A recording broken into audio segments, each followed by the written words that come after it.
क्या कहने हैं भाजी हैं।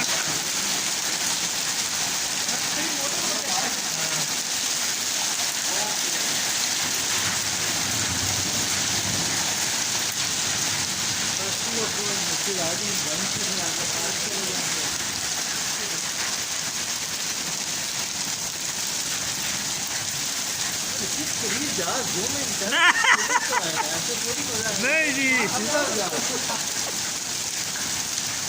जो बेचारा गंजा होगा ना उसको तो सही सुकून मिला।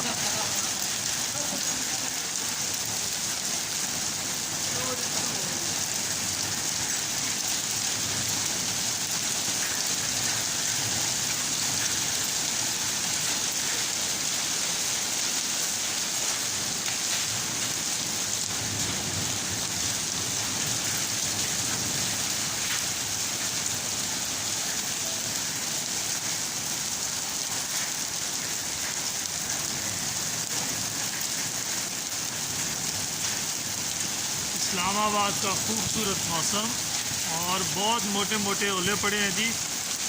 ये देखें, इंतहाई खूबसूरत मौसम।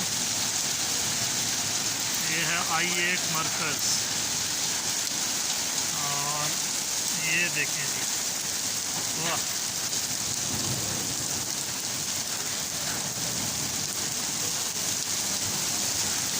बहुत तेज़ बारिश है।